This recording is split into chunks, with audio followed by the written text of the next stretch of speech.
Qapazın aşırıklar. He biz öyge yığındım bir astana geldik. Size köz tuqayı. Qaça? Ben sizlerge köz tuqayı yığın aslan. Yıqısın men nima ish qilyapsiz? Ma qizim men qachon izlayotganimga miya kirib yetibdi. Tova bola baqirgani shuni yaxshi ko'rdim ha bu. Mana. Mayak düşersen. Ma Türk kızın balası mayak çüptüre ama yin geldi afanına. Mana. Yin geldi moju yin geldi. Küçük ellerge de bu taşı tüptüke ekrem aldım hem de. Bunun galiyemi kımmadım maşallah bunda kıydı koyup ettim. Diğer xil umdan tamak yapıp kovadı. Doktor hana basım bu baş kesel yok ki. Bırak pek susuzlanıp acizlap gitti deydi. Hemen uğruğu içeri. Şey bilemeyim bir fıtına asıqaydım ha fıtına. Fıtıdım işqala mesele yok ki rengini sağızdın.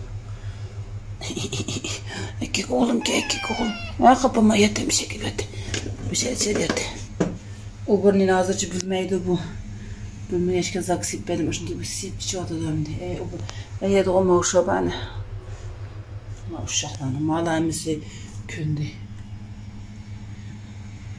Mağıma kırvek yattı deyli. Hazır bir örüldü pokul düştüm. Ayakta yatam ay. Ahır olmayıp karışını. Kuku. Kuku balum. Kukuyum. Celalik oğlum. Uxlab aramalar lazım. Uxlab aramalar bu.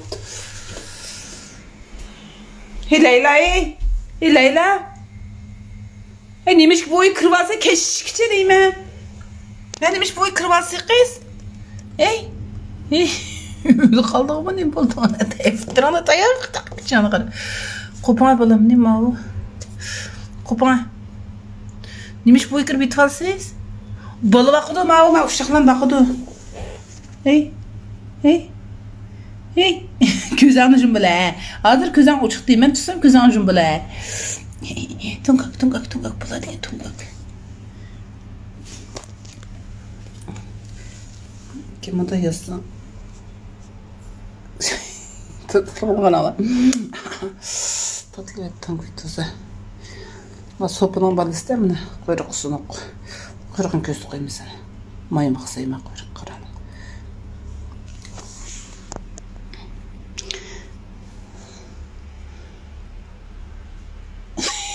Şuraya bakar bana.